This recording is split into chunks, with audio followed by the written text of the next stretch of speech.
Yes, it's your turn. Okay, then this is going to take a while, but I'm I'm certainly going to enjoy it. And in this particular case, length is a virtue, I would say. So this is a poem by Alfred Nicole called Mother's Side. And when we're done, I can shed a few narrow rays of light on. I had many uncles too. I had a childhood bedeviled by uncles. So maybe that's what, and I'll also tell you when I'm done why I was drawn to this. But mother's side.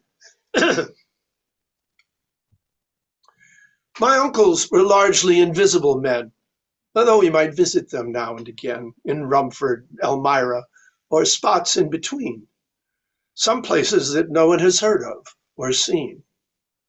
One uncle, a gentleman, walked with a cane. When he'd stop in a bar to get out of the rain, it was only good manners to order a drink. In Elmira, it rains very often, I think.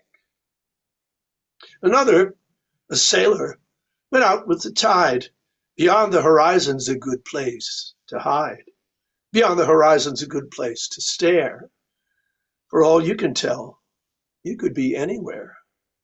But he married and settled. And as he undressed, my aunt took offense at the nude on his chest, resenting another so close to his heart. He only got rid of the naughtiest part. So, minus a torso, there dangled in place two legs that belonged to a beautiful face which smiled from above, like the Cheshire cat. It's hard to make love to a woman like that. One uncle lived close to us on the same block. I don't think I ever heard that uncle talk. Another quit school after sampling first grade. His name wasn't really the X that he made. And then there was Gussie, the gifted, the blessed, the family favorite whom mother loved best. He was winsome and bright, he was dimpled and curled. She was proud of the figure he cut in the world, a world she imagined without having seen. She swallowed the fibs that he told her, I mean. My mother was turning invisible too, but it's harder to see when it happens to you, while your eyes are still wide with the thing that you've dreamed. She believed that her brother was all that he seemed. The blue ribbon rooster, the best of his class, the sparkling champagne in the crystalline glass. He would rise to the top, and he'd make them all proud. The silence around them would not be so loud. The light they were given would not be so dark. He'd be wiping the slate. He'd be leaving his mark. But he lived near oblivion, nearly as far. I remember the moon stayed alongside the car as we drove through the night, and it rolled through the sky. It was all I could do to keep open one eye.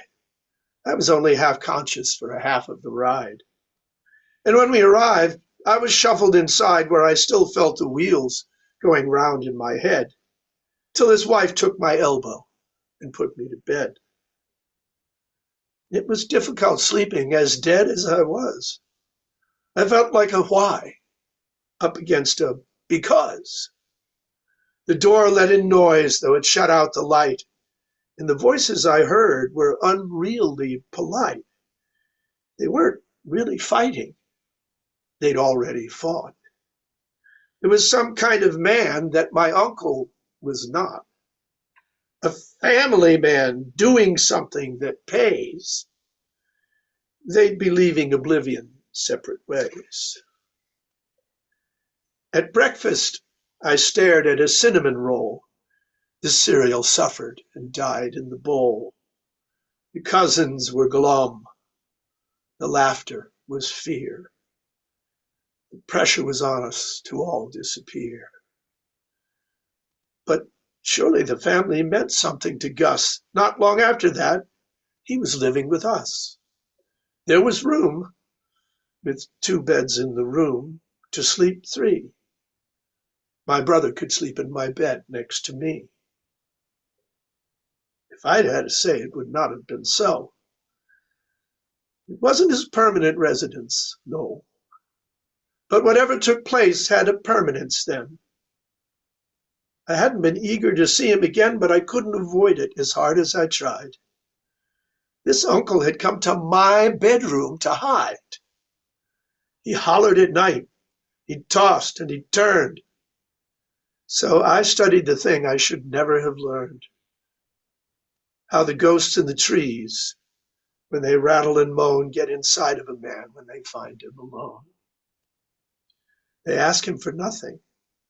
And when he says no, they leave him with nothing. And after they go, he is filled with an emptiness plucked from the trees. His limbs start to quiver. That's called the DTs. He coughs at the top of the stairs. He descends. He makes an excuse to go visit his friends at the Lafayette Club. No, of course he won't drink. The mother finds something to do at the sink. He returns with the smell on his breath. She is alert, so he reasons with her that just one cannot hurt. Don't we all take a drink every once and again?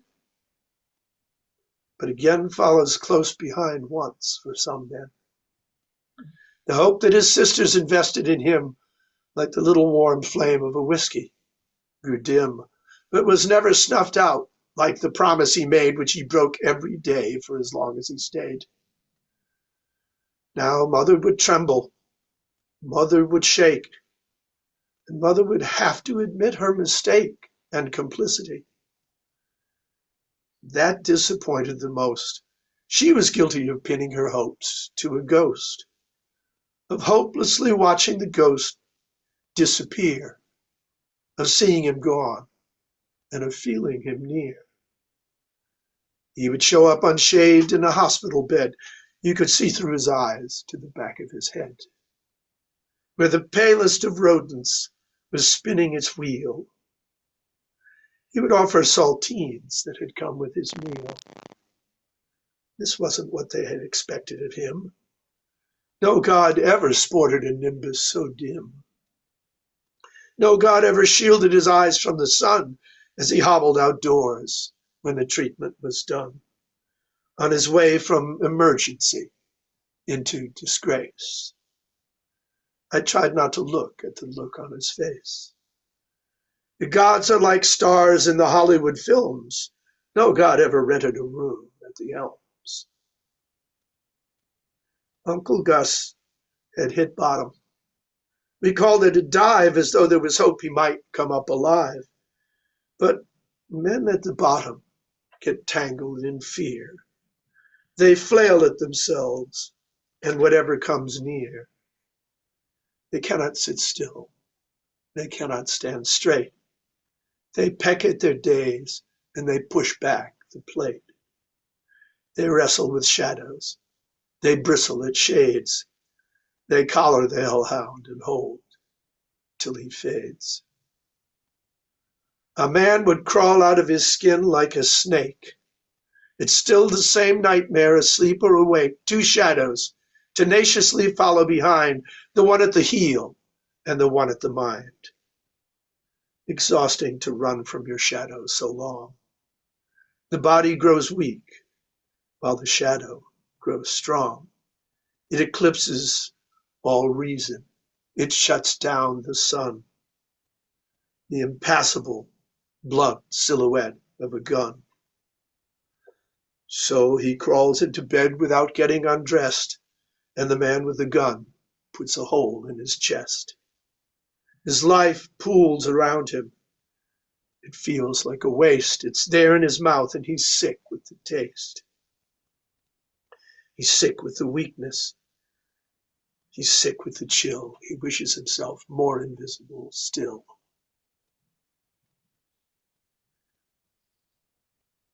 The viewing comes after. He's there in the room with the sprawl of bouquets, the oppressive perfume, and the ladies' approval through veils of black lace of the way he is dressed, with his hair all in place. They can see he looks decent. They see him behaved while the rosary's said for his soul to be saved. They can see that the flowers are nicely arranged. My mother prays too, but her prayer hasn't changed. It's for Gus to be happy, for Gus to do well. He'd mix with the wrong kind of people in hell. She wants him in heaven. She prays he'll fit in. Perhaps to be weak is not really to sin, or sins are forgotten and nobody cares. The saints are indifferent to worldly affairs. Uncle Gus used to speak now and then at AA. If the angels would listen, he'd know what to say. He'd stand up in front of the heavenly host and he'd play to the crowd by proposing a toast. May I have your attention? It's good to be here. He would smile like he meant it. He'd shed a real tear. Well, we should take this occasion to celebrate those who are with us for reasons that God only knows, whose lives were all wrong from beginning to end, who valued at nothing the trust of a friend, whose gestures of kindness were mostly for show, the last to discover how little they know. A toast to us all, the invisible men. Then he'd empty his glass, and he'd fill it again. There's no stopping Gus when the guy's on a roll. And to the immortal, invisible soul. Wow. That's... Here's to your uncle.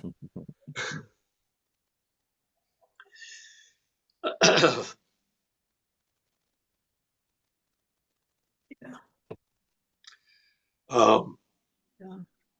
You have examined the unexaminable. Why some people who seem so promising end up so screwed up. Yeah. Yeah. Yeah. There's no fathoming it.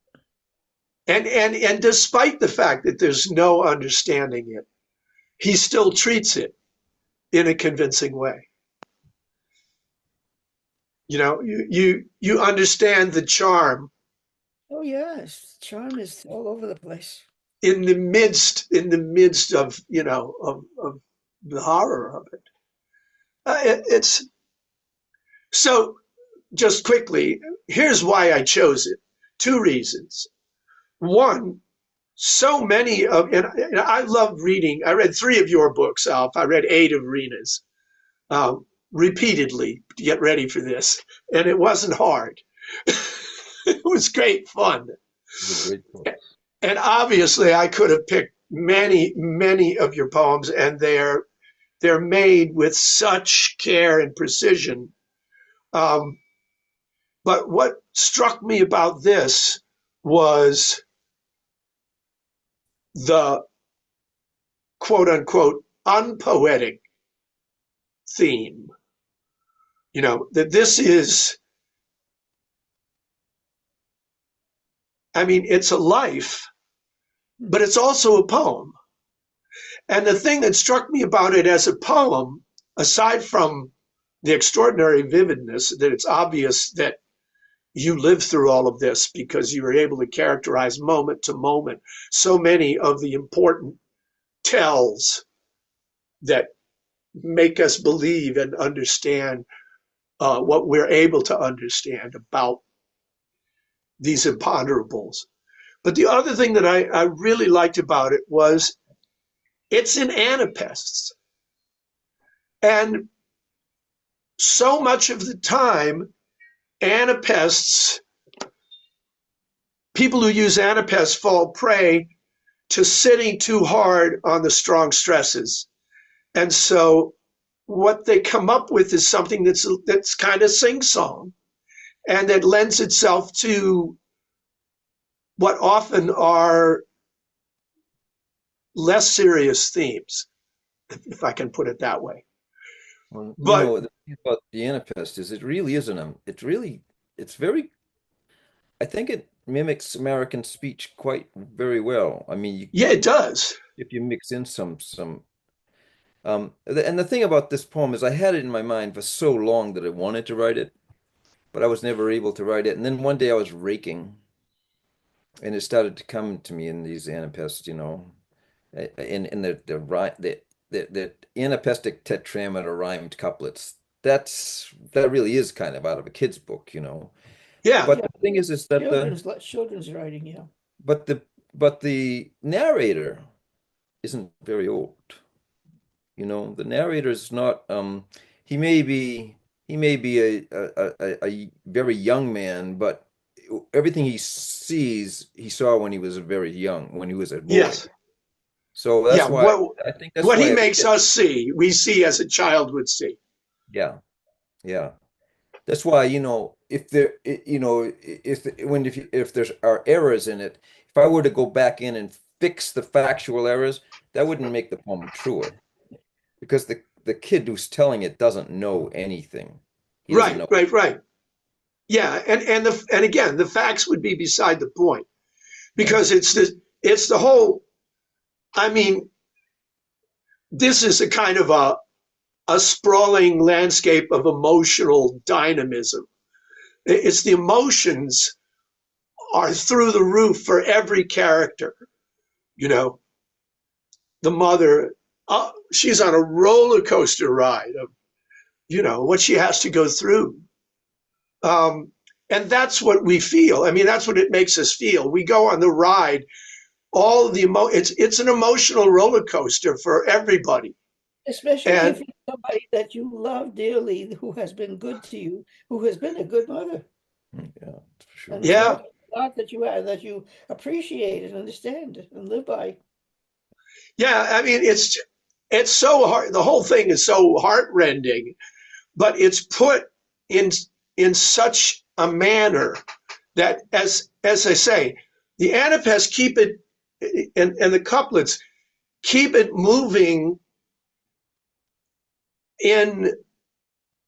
I mean, I don't know. To me, if it were in iambs, it would be hard to to to maintain. There's something about this tone that it would be gloomier if You're it you're were in you're it. tempted to laugh at this because this is how children's poetry goes. Yeah. It's cheerful, it's danceable. You want to dance. Yes, Yes, this is fun poetry. But it is so unlike the theme of it. It's countering. It's exactly. That's what I'm saying. And so it was a brilliant choice, I guess, is what I'm saying. That I think it's more effective than if you had a different rhythm. Um, yeah, because you're right, Rena. We have certain expectations of, like I say, you can fall into, and it's very interesting to read. I have to say because you have to guard against the temptation to fall into the the sing-songy ness that anapaests and couplets can have.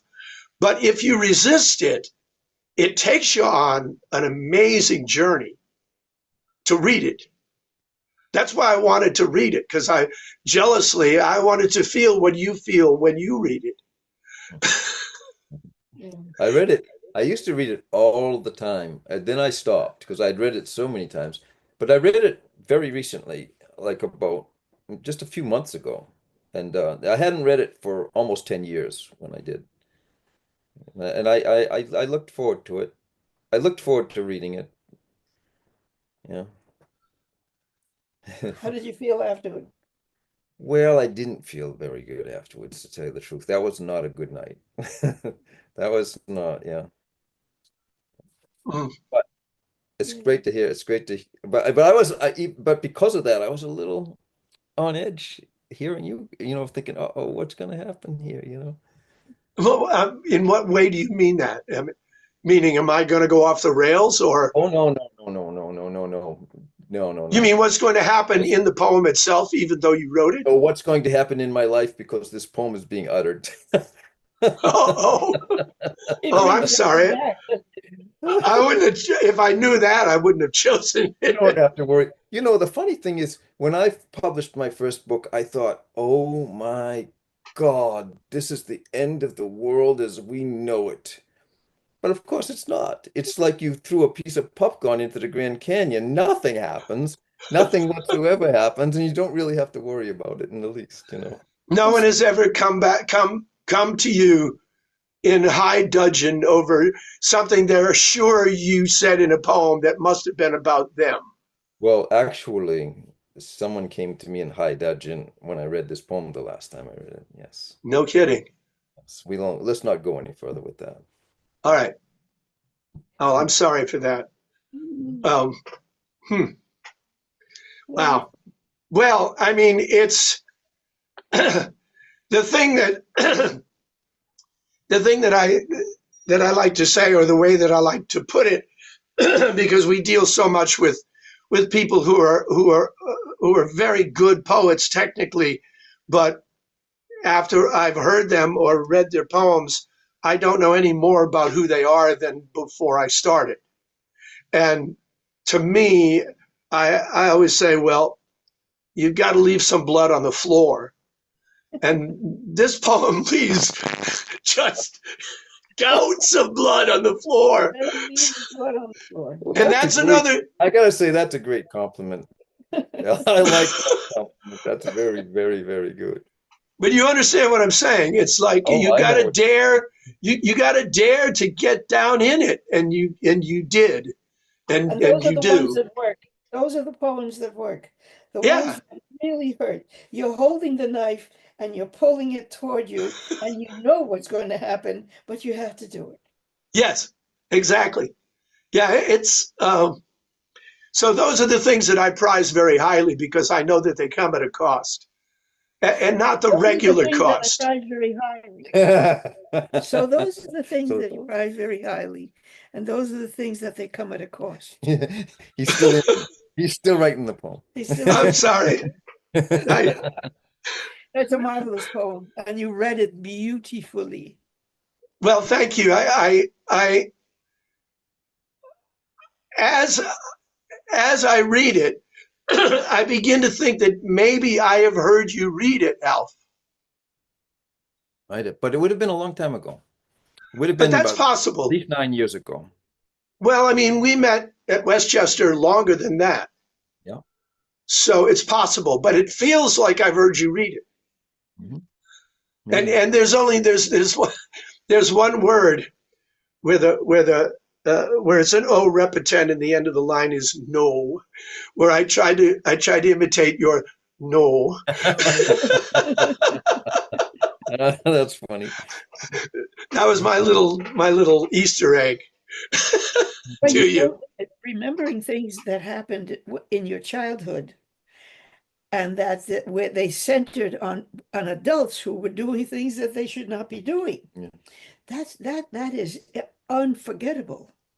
Things like that are unforgettable. Mm. I remember the time that one of my mother's nephews made a hole with a cigarette in one of our chairs Whoa. because he was gone, and my mother was very annoyed because she was careful with things. Well, yeah. And then he felt bad. And it's the kind of thing that you don't forget. And yet when you think about it, really, it's trivia. Yeah. But it can be, but children have the capacity for sensing a wide range of emotions in the room with adults. And I will never forget, my mother had a girlfriend who married a guy who was who went to jail for embezzling money from his boss and was in jail for a number of years, and then came out of jail, and they would come to visit, as the couple would come to visit because they were friends. And but I knew because my parents had told me or had talked about it, what had happened to this guy. And so whenever he came to visit, I could feel how haunted he was in company, that there was an undercurrent Well, of shame. knew something. People knew something. Yeah, because he wasn't a bad guy. He had done something bad, bad, but he was ashamed of it. And he carried it with him and he carried it on his face.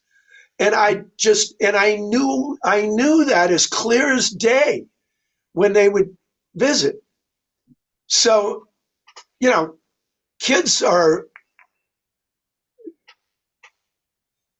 perceptive. Felt very well. Yeah. Yeah, they learn. And of course, without siblings, I learned to read adults because I was around adults all the time. So I You were but an only child. no, that's a heck of a poem. And just the only other thing I would have to say about my uncles is that, and I've written about my uncles, but my father had 3 brothers and a sister, and my mother had a brother. So I had 4 uncles and an aunt by blood, and then there were some by marriage. So the whole issue of uncles is fascinating to me, and uncles in the family, because I had at least one uncle that I was fairly ashamed of because he was a kind of a casual bigot, and I knew, but I was a kid, so it wasn't going to be brought up. But I knew I knew I didn't like that. But that's not. As a kid, kids judge very harshly sometimes. Yeah. Well, that's also true. That's also true. So, but anyway, so you're writing about family, you're writing about uncles. This to me was a great compliment to the many exquisite poems that you write on what we would call poetic, high poetic themes. And there is no shortage of those in your output. So only having the chance to pick one, that's why I picked that one. And thank you for sitting still while I read it. It must have been odd for you to hear it, but Oh no, I enjoyed hearing it. Yeah. I certainly did. I've heard it before, and I always enjoy it. Nice. Because well, let's. So where are we now? I just read. Yeah. So now it's Rhina's turn to read. Oh, right. But it would be a poem by someone other than us. Other than us. Yeah, this is round 4. Right. Round 4. Somebody else then. Okay. Yes. Oh, yes, I know exactly which one I want to read. Here it is. I thought there might be another one. It's called, I should tell you first that she had a brother who was mentally ill. And she never forgot that. She never forgot him. She loved him more than anybody else in the family. She felt that he was not being treated right. And she loved his company. She understood him better than the rest of the family did. And she used to visit the place very often, a great deal. And this is Tony. This is Tony Treadway. Oh, you're reading another one by Tony. Yes. All the weird ones come to me. That's the title. Yes. Yes. All the weird ones come to me because I look them in the eye. Because my big brother is crazy. All the bagmen, the artists, gonzos, spare change rattling, careful gleam in the eye, nothing up the sleeve. Hustle around so that no one sees. Quick, quick, men. All the fruitcakes you're bound to meet on the streets of America. So I visit my brother in the nut house, and they gather round to bum a light, to smell me, to tell me, to show me, and never once to hurt me. Except in their pressing in all the time with so much need. And then my brother shepherds me outside to his own needs, more transparent to me than the ones inside. If I touch him as he leaves, he does not leave so hard, nor go so far. It's such a, Mm. I really, when I, when I, when I first read that book, that's the poem that took the top of my head Oh, off. yeah, yeah, that will do it. That's a beautiful. She is unflinchingly honest. Always, always. She doesn't know how to paint things pink. Mhm. Well, it can be harrowing, but it's refreshing. Yeah. You know, the way it starts is what is a great way to start too, because all the weird ones come to me because I look them in the eye, because Yeah, because I do, because I'm used to them, because my brother's one of them, and so I'm at home here, and they make themselves at home with me. And then she says, and they never once hurt me, except in their pressing in all the time, and they need something so much, and of course you can't give all that's being asked No. of you. You can't right, possibly. right. Yep. It's just so it's a hard it's weird to think of this having a light touch, but it has a light touch because it's so heavy It's what she's saying. conversational. It has a light touch because Yes, she's talking to a friend and she's yes. telling somebody that she trusts. And it's all the fruitcakes you're bound to meet on the streets of America. And the fact that she brings in the country is interesting because you wonder, why America? Why not of some other place? Aren't there nuts elsewhere? But she seems to be saying, we specialize. We have our own brand. Yeah, yeah, we have our own brand. It's what she's talking about here, and I feel it under the humor. A lot of humor in this poem, but under the humor is a lot of heartbreak because what she's Yes, saying is people go nuts in America because they're alone. yeah, I've seen the best minds of my generation Yeah, destroyed by madness. that's right. That's yep. right. Yeah. Yeah, no, but she doesn't shy away from hard truths. Oh no. It's it's something. No, she's really something. I cannot wait until she gets more readers and people give her what she deserves, because I find her a very good poet. Do you um is she getting more uh does she see herself more seriously as a poet now than when you first met her? I think so, yes. I think she, Because she because deserves to. of course she does. And I tell her, no, don't talk about it. Do it. I want to hear what you're going to write. I want to see it. Well, she's fortunate to have you in her life because Oh, you're a good influence. right, right. And you know what? I'm very rich for having her in my life too. Yeah. It's like certain people, certain people make, Yes. Yeah. Some people go good together. yeah, they, they really do. I, uh, Mm. Well, I think boy, I think we got that to tell her. one of the one of the things that poetry does well is allow you to make a connection that is very hard to do in any other way. Hmm. Yeah. More transparent to me than the ones inside. He's more transparent. Yeah. Yeah. And there's another one over here. May I read another shorty? Sure.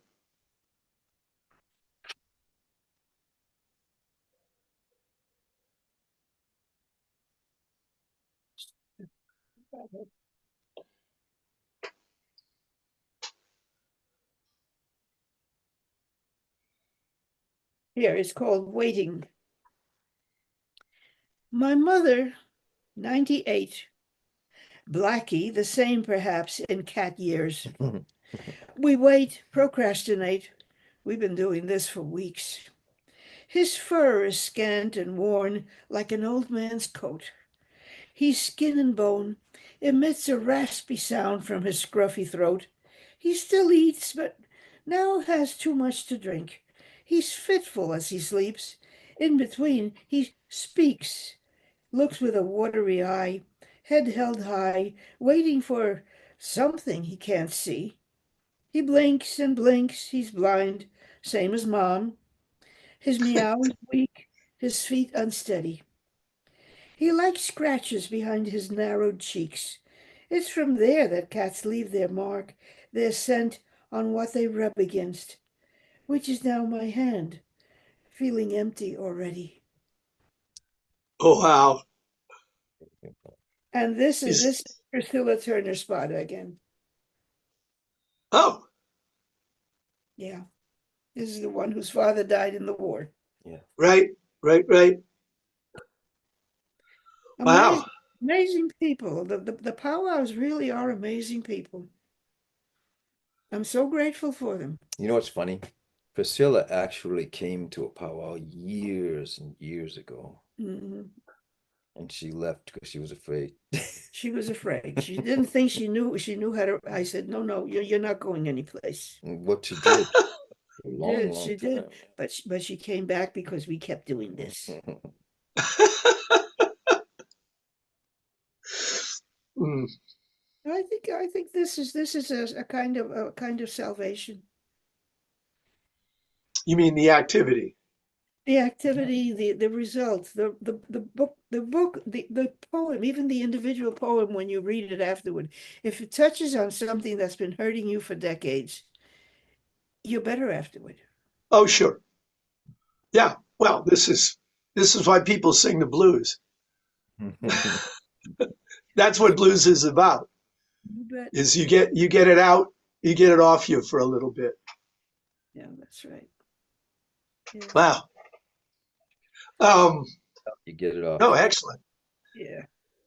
Now, so where are we now? Oh, we just started round 4. Yeah. So, All right. okay. So I will read one for you then. I will read you this poem by Paul Mariani. And the poem is called, oh, come on now. The poem is called The Gospel According to Walter.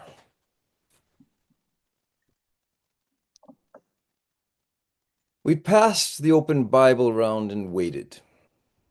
Round robin. And it was my brother Walter's turn. He knuckle-browed the passage, grunted, then began.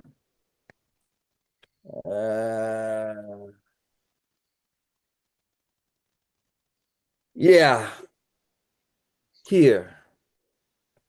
Right here it says, shepherds in the fields keeping watch.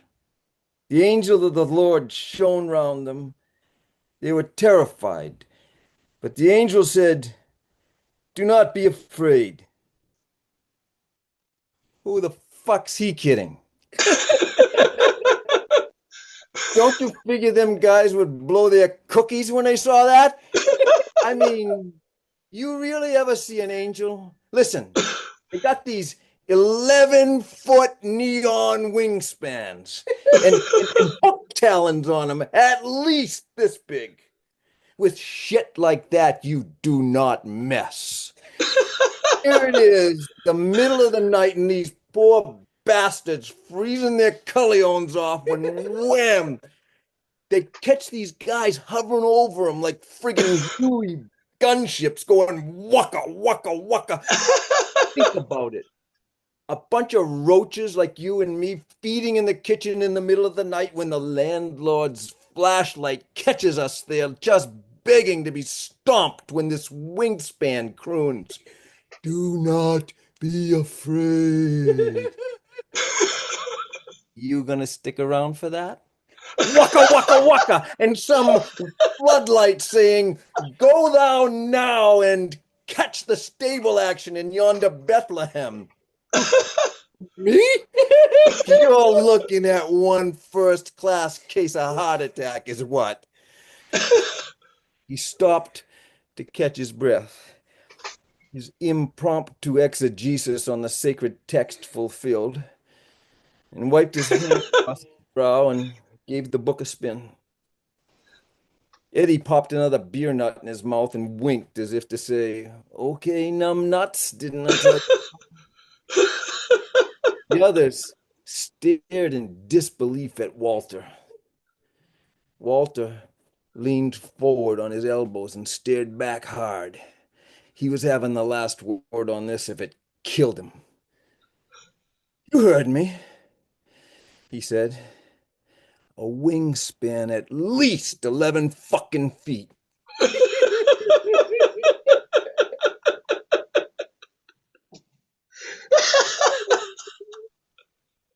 Well, that's an excellent proof of my eternal contention that you got to hear them read out loud. Yes, you do. That's like 100 times better to see and hear you just do that than to read it on the page. I read it on the page, but boy, you made it come alive. It's an oral art. It is an oral art. It really is. Yeah. Well, if you make it so, if you're up to it. You know, I mean, how many people do we know that they write good, but they talk not so good? Robert Frost read very badly. You think so? Well, like I said, yeah, you must have met him at some point. Yeah, but it's in reaction to the people like Edna St. Vincent Millay that were really, it was so awful. Yeah. Yeah, that's the way I took it, that he underplayed for a reason. But did you ever meet him or see him at least in person? I may have asked you this before. Records. Pardon? Records. Recordings. Recordings. Well, but you never saw him in person? No. No. Okay. Yeah, I've heard the recordings too, but.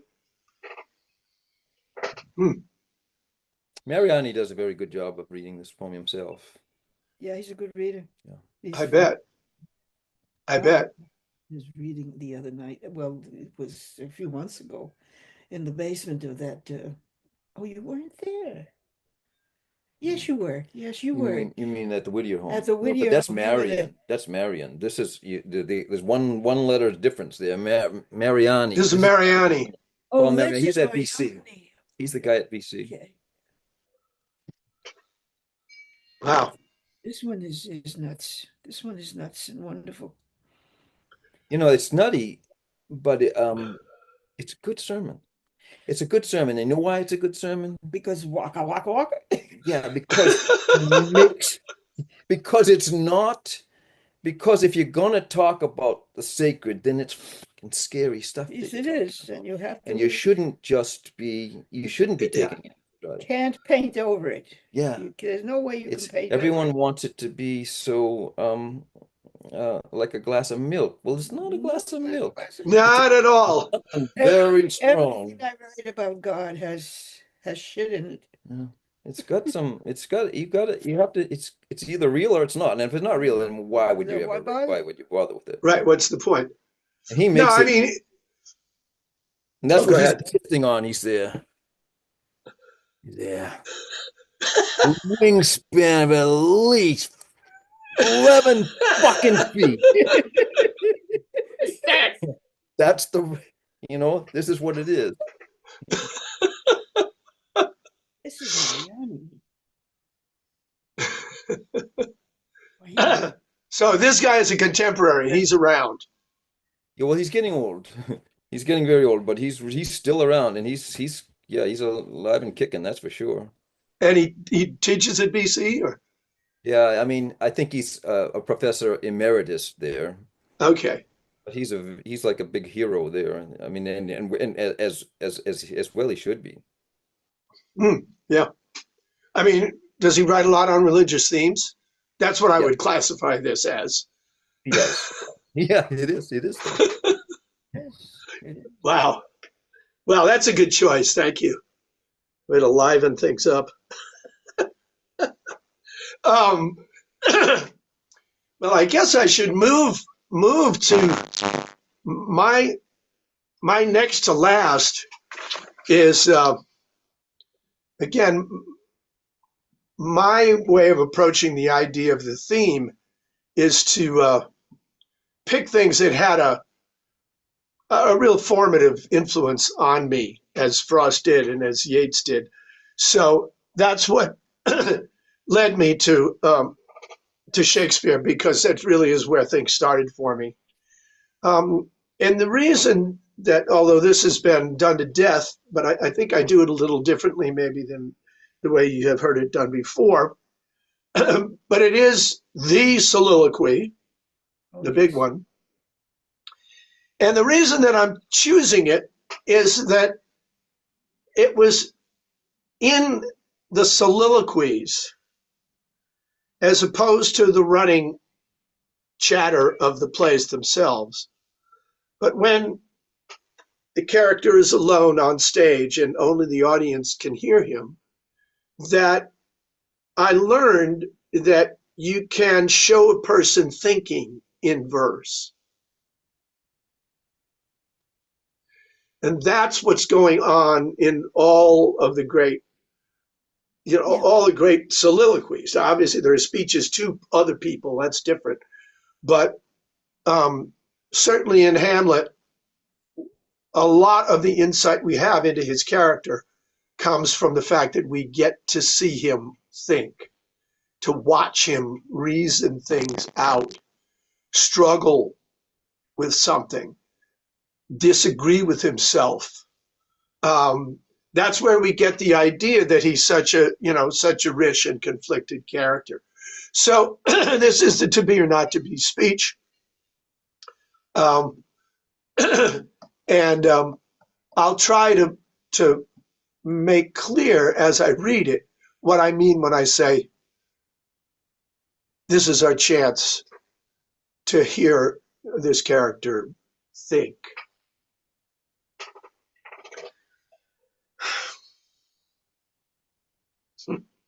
To be or not to be, that is the question. Whether 'tis nobler in the mind to suffer the slings and arrows of outrageous fortune, or to take arms against a sea of troubles, and by opposing end them, to die, to sleep no more. By a sleep, to say we end the heartache and the thousand natural shocks that flesh is heir to. 'Tis a consummation devoutly to be wished, to die, to sleep, to sleep, perchance to dream. Aye, there's the rub. For in that sleep of death, what dreams may come when we have shuffled off this mortal coil must give us pause. There's the respect that makes calamity of so long life. For who would bear the whips and scorns of time, the oppressor's wrong, the proud man's contumely, the pangs of disprized love, the law's delay, the insolence of office, and the spurns that patient merit of the unworthy takes, when he himself might his quietus make with the bare bodkin? Who would fardels bear to grunt and sweat under a weary life, but that the dread of something after death, the undiscovered country from whose bourne no traveler returns, puzzles the will, and makes us rather bear those ills we have than fly to others that we know not of. Thus conscience doth make cowards of us all, and thus the native hue of resolution is sicklied o'er with the pale cast of thought. And enterprises of great pith and moment, with this regard, their currents turn awry and lose the name of action. Soft you now, the fair Ophelia. Yeah, guy did a pretty good job of writing that one, huh? That's very good. Very You good. brought us right in You there. read it beautifully. Yeah, but he wasn't reading. Well, No. You weren't reading, right? yeah, I was reading. You were reading? Well, you Yeah. did. That was another part of your acting because I never would have known you. But I sort of, I think I saw him fiddle with the papers. Really? Well, I wasn't reading papers. I was reading off the screen. But I mean, I got most of it by heart, but the Yeats one I do have by heart. This one, and this one's got, there's more hills and valleys in the shaping of it. So it's nice to be able to see it. Very convincing. It's very, very, very It's convincing. almost prose. And that's a funny thing to say about Shakespeare, but that speech is almost prose. And that's what appealed to me about it, was that I realized that you could do both. You could make it sound like prose, but have it be metric. Yeah. And that it was partly the job of the actor to conceal the meter, but also partly the job of the writer to create the flow in such a way that it's easy for the actor to conceal the meter. And that's kind of been, that's why all my plays, all of the conversation just sounds like people talking, but it's all Yeah. straight down the line, blank verse. And that's kind of what it's always raised the question for me about whether there is something that the meter gives to the quality of the expression, even when you conceal it. Because you Oh, can't conceal it completely. You never do. It's underneath. Yeah. Right. So how is it different from prose is what I'm saying. Is what more does it give to the expression that it's under there, it's through it, in it, around it, and through it? It creates the illusion that the person is speaking at that moment what he is thinking at that moment. Yeah. You don't Because we think don't actually think in words. This fascinated me, the whole idea that we're going to externalize thought. We're going to let people hear somebody thinking. And that's what I thought when I read this. But then when you give it another look, you say, well, wait a minute, we don't think in sentences. That's not what thought is. I've never begun a sentence knowing where it was going to end. No. Yeah. It goes where it wants to. You know, So did I ever tell you about my argument that I had with well, it was Shogim Trungpa and Allen Ginsberg was standing there, and Allen Ginsberg was peddling his new idea, first thought, best thought. In other words, just keep on writing. Where he got it from Kerouac, basically. Just yeah, take that breath in and blow. You're the jazz man, so you can't take the note back, right? They wanted to do that. So first thought, best thought. Put the first thought down and go with it. And so I raised my hand. I was a little kid. It was a class at the Jack Kerouac School of Disembodied Poetics. And I raised my hand and I said well, what if you don't think in words? And Ginsberg said, he said, well, William Burroughs, he kind of projects a movie on the screen and then he kind of transcribes what he sees. And then Shogim Trungpa butted in and he said, if you're a poet, you think in words. really? I was friggin' pissed, right? I thought, how the hell do you know? I was mad at him. But as time went on, I thought, wow, he really just cut right through the fog of that. And I think he's right. You think of words. Only not necessarily all the time, But while you're being a poet, you Yeah. think in words. Yes. So he was right. Yes. But you But have. Yeah. I resented the hell out of him for saying it to me. But in time, Yeah. What do you think you thought in? Colors? well, I thought in the way I still half the time thinking in a fog. I think in a fog, and once in a while, some little tidbit crawls its way out of there, and I write it down quick because it's my grasp of reality. I love it. We're a sick bunch. If you remember me, remind me who I am. Oh God.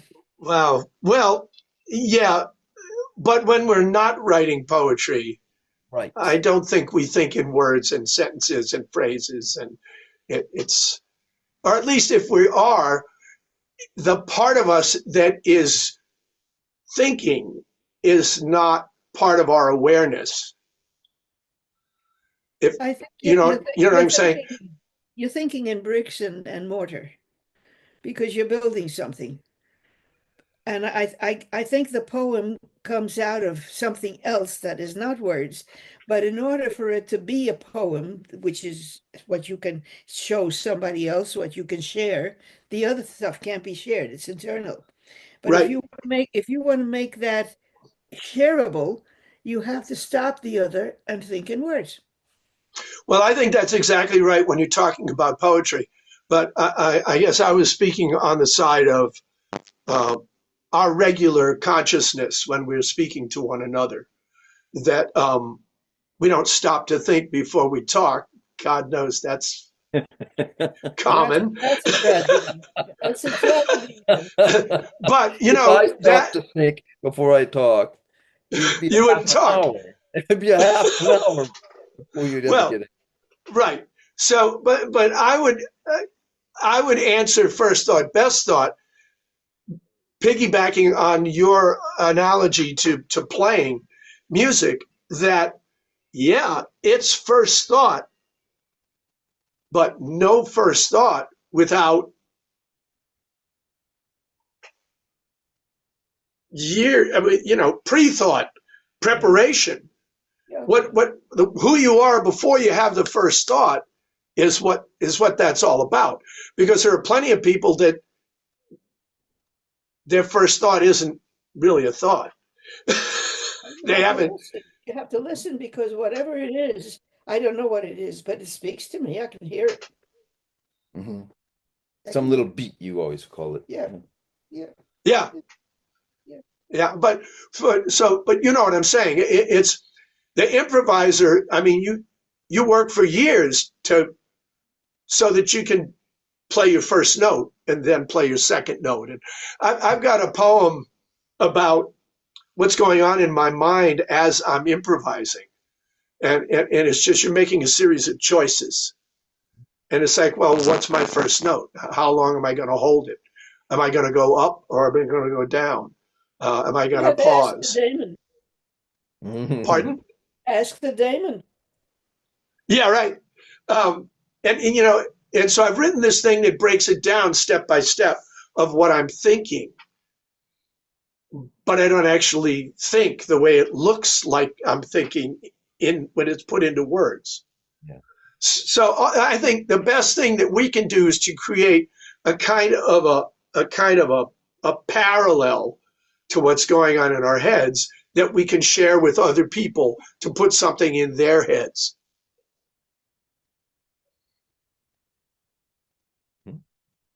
You know what I'm saying? It's like You have to this put it stands together. for what's going. The Put it poem in your stands for what sense. went on in my head, but that wasn't really what went on in my head. It doesn't get to the head right away. It gets to the senses first. Yeah, You put it in the senses because you're sensing something inside your being. And once you've got it to the point where it can touch somebody else's hearing and smell and taste and whatever else they have, then you begin. Then you're starting to work on the words. yeah. But so everything that you're just saying is what I mean by the pre first thought. Yeah.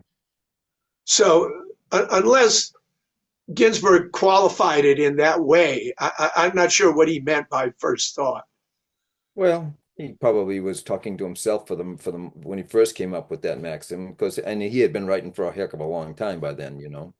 Yep. But what I ended up doing, and it wasn't a bad thing, I ended up going home from then and for probably 15, 20 years, just breathing in and writing down first thought, you know, it was almost like a meditation technique. And I was just that's how I wrote for years and years and years and years. And that's and even if I and then when I finally discovered meter and how much fun it was going to be, even then I just got the beat in there and then take the breath and fill it out and Yep. still kind of first thought, you know. Yeah, that's the way to go forward. I mean, I think for me, a lot of the time, and there's different ways to work, but it's almost like I've got a rain barrel out back and it rains and it starts to fill up. And then when it gets full, then I dump it out and that's the song or that's the poem. In other words, you know what I'm saying? In other words, I'm not trying to, I'm That's not right. waiting for more rain in the middle of it. I let it build up and then it's there and you can just get it out. A lot of the time I'm able to do that. Every once in a while I got to really wrestle with, you know, a word or a structure or and then and then of course it's much more work. I like it better when it's not work. When the Damon just gives it to you. Well, I tricked myself into the whole thing is you got to convince yourself that it's easy. Yeah. You know, yeah, sure, just do it. Yeah, you do it. So if we Anyway, got one more, if we got one we more got round, one more around the barn. Who goes? Do I I think go? it's you, You go. Okay. Hugo. Hugo, Hugo, here I go. This is from Brief Accident of Light, Oh, I love this which book. is our shared book. And it's called On the Promenade. And this really happened. This is pure reality on the promenade. A memory. One brisk fall day, my mother, elegant and gray, though very old, straight as a rod, went walking on the promenade. Widowed, confused, dimly aware of who I was beside her there, but fond of mischief and still pretty. She loved the river and the city, seagulls and sailboats skimming by. That afternoon, she caught the eye of an old fellow, bald and thin, who gripped his cane and slipped right in between us like a trusted friend. We strolled the boardwalk end to end, we three, at ease, each way and back, by the sun-speckled Merrimack. No word was said, no look exchanged, but as if they had prearranged to rendezvous right there, right then, the next day we were three again. How lovely, after all these years, this flirting between two old dears, I thought, and smiled, turning to see how flushed and flattered she must be.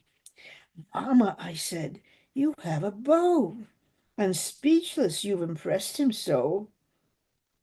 Nonsense, she snapped, serene and cold. He's boring, slow, and much too old. It's truly a great. It's really one of my very favorite poems they've ever written. She really said that. So wonderful. And And I it claim, happened. and I get 50% of the royalties on that poem, you know, because when we were writing this book, she was so far ahead of me. I was writing like crazy to keep up, and there were all these great poems. I'm oh God, how can I? What did I get myself into? So, but then she came out with a clunker. Yeah. A clunker. And I'm there. I can't tell Rena that she just wrote a clunker. I can't do this. But I did it. I went over and I said, this one just doesn't, this isn't good enough for our book, And so, And he was right. He and was she right. wrote this. I mean, it's really so wonderful because look at the, it, it would have been, and many poems would have come to this spot. How lovely. After all these years, this flirting between two old dears, I thought, and smiled, turning to see how flushed and flattered she must be, and then she just rips Right. it, rips it. It's just wonderful. What a wonderful poem Do that that kind of is. thing. So you're saying that this happened It did, just the way you'd sell it. except that it happened in Spanish because I told her, ay, mamá, tienes un novio. Qué cosa tan interesante, es un viejito, pero le has fascinado, él está fascinado contigo. Y ella me dijo, no, no, nada de eso, nada de eso. Es un viejo, es un viejo cansado y no me gusta. You know, it's just so wonderful. Got him right off. Poor That soul. is great. It really is great. Mm. Your turn. All right, I'm going to read you a poem written by someone we all know and love. And it is called Black Pearls, and it's by Al Basile. Now, I had a whole long, I had narrowed it down. I had narrowed it down to 8, and then I got to 3. And this one just insisted. It's just, this is also a very, very wonderful poem. So, okay. Black Pearls. Tell him about the black pearls. What? The pearls that you won in the service on the boat. I won them in a crap game 2 days out of Fiji. There was nothing else to do on board ship, that's all. I couldn't miss that night. How many were there? I don't know, a handful of black pearls? You know how much they'd be worth now? How did you lose them? I didn't say I lost them. So you gave them to those island girls then, didn't you? My father looked annoyed, but didn't fight it. In yellowed snapshots, half-clad girls on either arm, no less. Him grinning in a sawtooth skirt like native men on Fiji. You should have brought them back for me, my mother said. My father got a little nettled. We didn't know where they were sending us, he said. We could have been dead the next day, but you weren't, my mother went on. So you could have brought them back. A handful of black pearls. Her eyes were glittering. You should have given them to me. And how was I supposed to do that when I hadn't even met you yet? My father said, half triumphant. With arched eyebrow and quick move of a hand, she dismissed him. Never mind about that.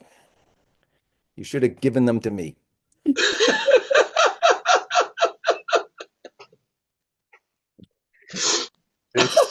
And right. They're so alive, everybody in there. Everybody's in there. And you know, You didn't know me, but that's all right. never mind about that. And then, Yes. and the thing is that the kid himself, who's the poet probably, he's there saying, you know, he egged this whole thing on, you know. Tell him about the black pearls. So there's another person there, whoever the him is there, but you know, but it's really him, and he's egging his father on in front of his mother. It's just great. Oh, yeah. Troublemaker. I know this guy. Well, I have to say that one of the most delightful parts of the experience of hearing you read it is that this too, this is a nice parallel to the poem you just read, Rhina, because of course it ends with a peremptory dismissal. Right? Never mind. My mother didn't say it in Spanish, but that is exactly that was exactly the dialogue. As I can as believe close as close as I can remember, that's exactly it. And so and in she's not my having memory, anything as boring as reason. no, never mind. Nothing as But boring as reading.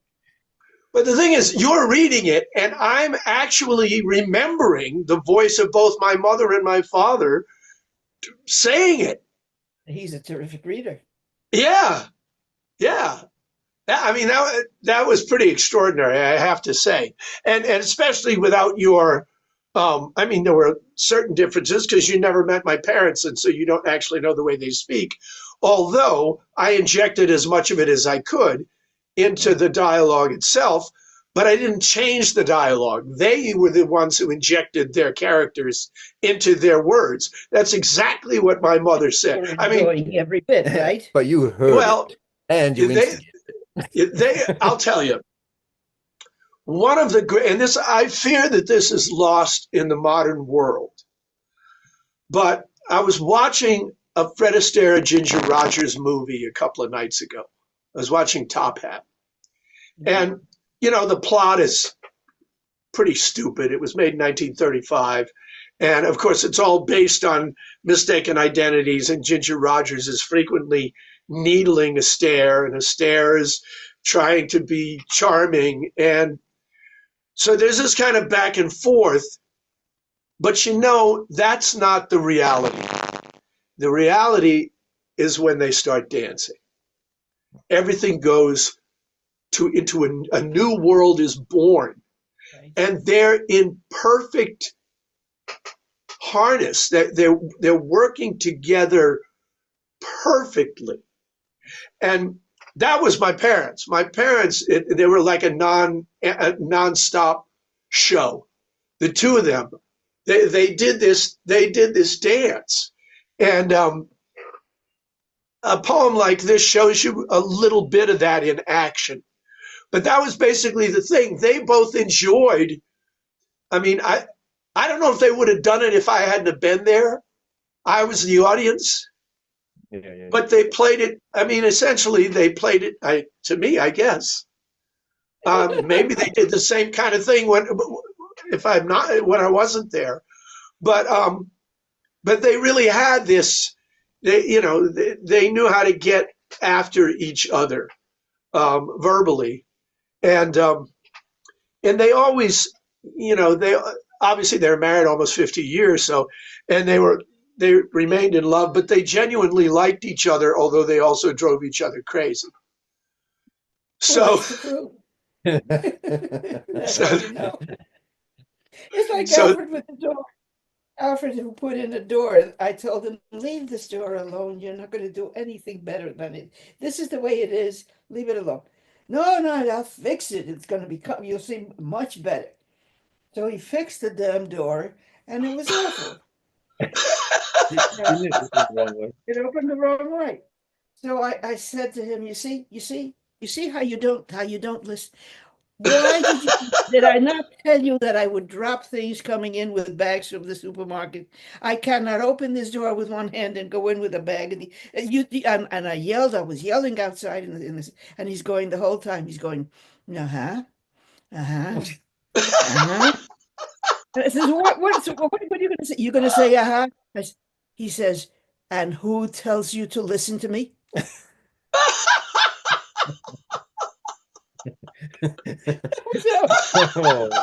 That's great. That is great. Wow. So, well, there you go. Well, thank you. Great reading and a great choice. I tend to take the things that actually happened, I tend to take for granted because it's like, well, I didn't make anything up. I just wrote it down. But you're wrong about that.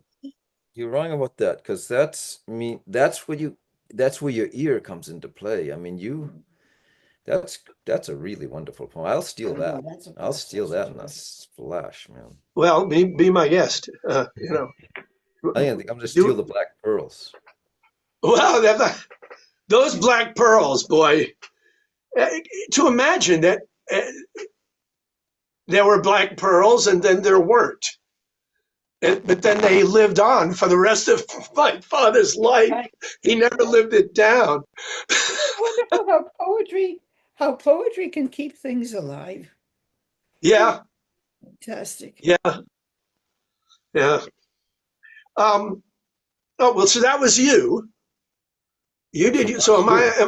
I? I'm You're all right. you're this is the I finale, the grand This is I the have finale. the finale. honor. I have the honor of sewing. Sewing up the proceedings with a poem by Rhina. Now, I told you I read 8 books. I could have picked. Forget it. Um, but I picked this one, and uh,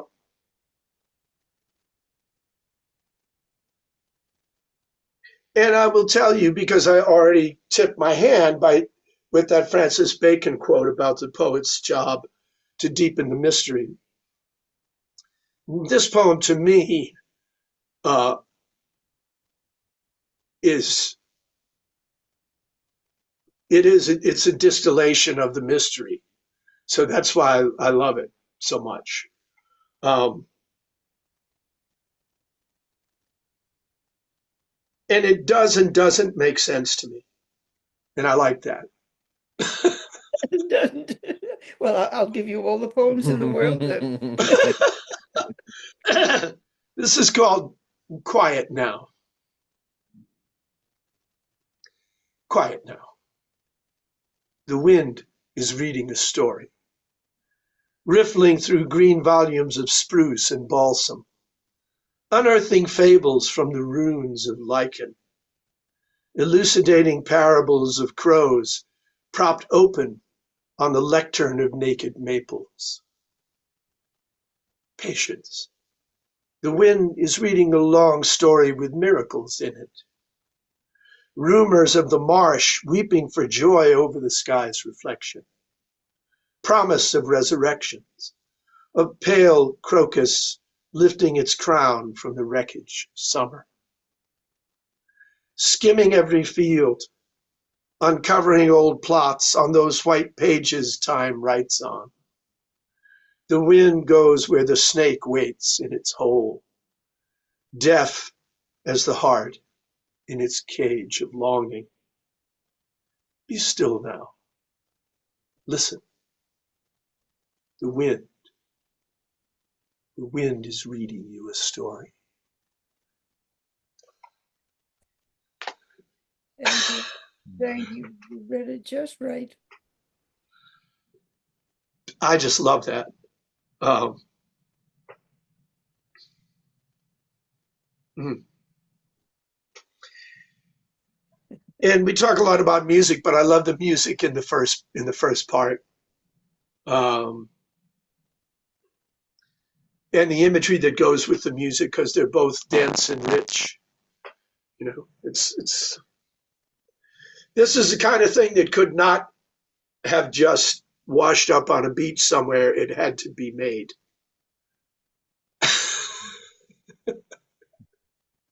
You never know what's going to wash up.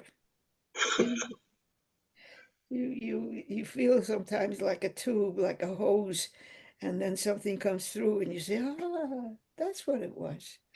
I knew there was something in there. Do you recall how uh, the circumstances surrounding this poem coming to be? Did it come easily, quickly? Did you haggle with it? How did it come to you? As I recall, I was cooking. I was leaning over the sink, doing things in there, peeling something and seasoning something, and I was watching the trees, and there was a look to the trees of somebody turning pages. It would look like Ah, turning pages.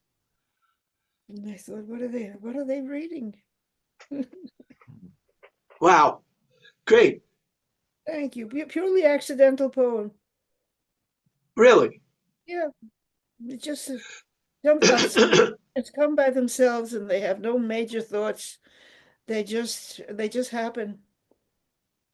Well, that was the thing about it. It wasn't, when I say it deepens the mystery, it doesn't, um, it's not constructed to make sense step by, No, you're not going up a set of stairs, no, reaching a level and then another level.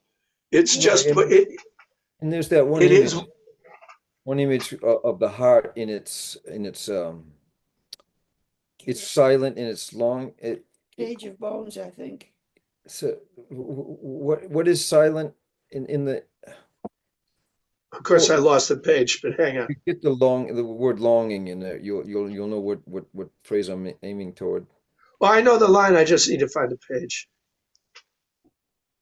Why don't I look at the dope? Why did you look at the table of contents? So what was this called again? Quiet now. Quiet now. Right. Oh, this is the same book that has Clara, My Unconceived, her place in these designs. Uh, There it is. Yeah. So if there it anyone, is. It's right at the end. oh yeah, Shame so on me. Deaf as the heart in its cage of longing. The cage of longing. Yeah. right. Yeah, so you bring in the heart in its cage of longing into this poem. That's deepening the mystery. Well, not only that, it's the snake is as deaf as the heart. Right. The snake A deaf heart. deaf as the heart in its cage of longing. Be still now. Yeah. And the heart can't listen because the heart's is deaf in its cage of longing, and then you say, "Be still now, listen." Yeah. This is for you. The mystery gets deepened in a big way. I was looking more by the scene, by the wind, by the leaves going, and I was thinking, you know what this is? This is the passage of time, Mm. which is my unfavorite thing. Really? Yeah. Well, I always used to think it was my favorite thing. What, the passage of time? I hate it Yeah, well, because it takes away so many things. I like it because it brings as much as it takes away. But I don't want what it brings. I want what it takes away. Well, that's There you your go. problem. There you go. Yeah, that's it. I've cultivated for a long time my desire for what it brings to try to counterbalance that other thing. It's very easy to have done with the other thing. I No, I've feel, done a lot of losing. yeah, I feel your sentiment. Mhm. Yeah. But that's the only other side of the seesaw that we've got is Of what course, comes in. you have to think both ways. And I Yep. do, really. I do. I'm a happy person. I'm a happy person, but I miss what's gone. Well, I think that's how could one not? Yes, right. You know, the heart is deaf, but it's not forgetful. No, it is not. Has Yeah. the only thing that has a memory left in me. Yeah, this is, and also the language is so surprising. The imagery is so surprising. You know, elucidating parables of crows propped open on the lectern of naked maples. I mean, what a hell of a metaphor that is. That is purely a visual poem. That poem is entirely vision. So you saw crows. I saw birds in the trees, and I always have crows in the backyard. They go, wah, wah, Right, right. wah. Wow. And Well, then there I was seasoning chicken and stuff. I do a lot of thinking of poetry while cooking. well, that makes sense. That makes sense because you're actively engaged as in the physical world, Yeah. but your mind is free. Yes. And you're not sort of lolling and drowsing and being lazy. You're active. Yeah. So the mind follows the body. Mine follows the body, and I can't stand to be a couch potato. Yeah, right. No, Um, neither, I can't either. um, Well, well, here we are. We've had a delightful 3 hours, Great. It was great fun. but it really is great. Yeah. Yeah, and so let's um, say farewell and hope that we can meet again soon. Um, I would like sometime to read you my story about my Damon. Yeah. I would love that. Well, at the very least, send me the name of the book that it's in that you showed me. Oh, here it is. But every single, I only have one story left in this book that I have not read. And you know why? I don't ever read it unless I sit there and have it read to me. All the others I have had. So if we could get together and she could read two stories and we will have, we'll kill two birds with one stone. Really Yeah. interesting. I haven't read. We'll have to look. But I know that there's only one left. Yeah. How many stories in the book? 7, which means 14 because they're in both languages. Right. I might even be the last one. Well, that last one about the daisy. Oh no, I read that. You read that to me. Well, I've got to look into this because I have not. I know that you write fiction, but I haven't read your fiction, so It's I would look everything's forward to crazy that. with the other things. This has been delightful, absolutely delightful. You get no argument from me. I love you both. Yeah, thank Um, you for getting us together. You're the instigator. Yes, you are. well, I got that from my mother. Going to get him into trouble. Oh, your mother got you into trouble.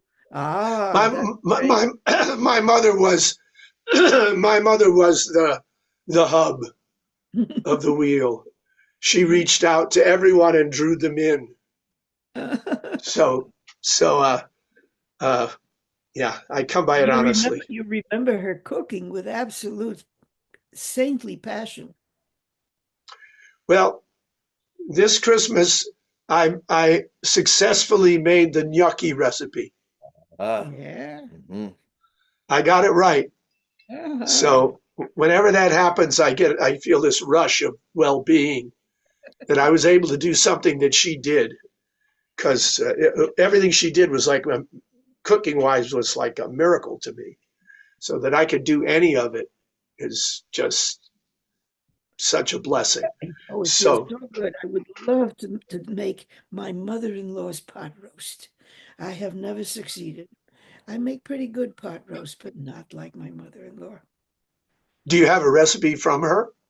What recipe? I said to her, Mom, what do you do? What do you put in? Oh, you put in a shitarain, a shitarain. Shitarain means a little bit of this. And it has nothing to do with the excrement. right, So right. it's a Yiddish word that means a little bit. So and then I said to her, I've asked her so many questions. So how long do you cook it? Until it's done. Thank you. Great. How much do you put Well, in? Oh, it should be enough. It should be enough. It should be enough. well, my mother Mother was wrote things delightful down. in her own way too. She used to I say, told you she wrote down recipes for herself in "Mm, her own sort of shorthand that I then try to decipher. yeah." She didn't prepare it for another person. She wrote it for herself. And so it requires a leap of faith to figure out exactly which, and then she writes some things all over the page and Of course. it's an adventure, but I do have the cookbook that we had made out of her handwritten recipes. And every once in a while I will make something from it.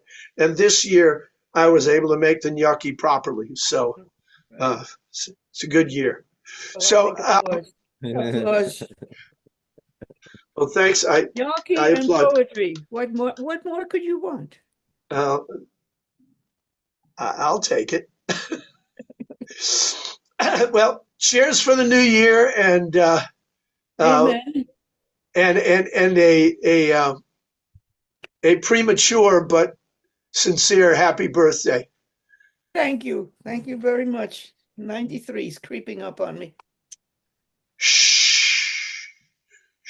Don't put it out there. I don't care. If you don't observe your birthday, it can't see you. That's very good. All right. Farewell. Bye-bye. Bye.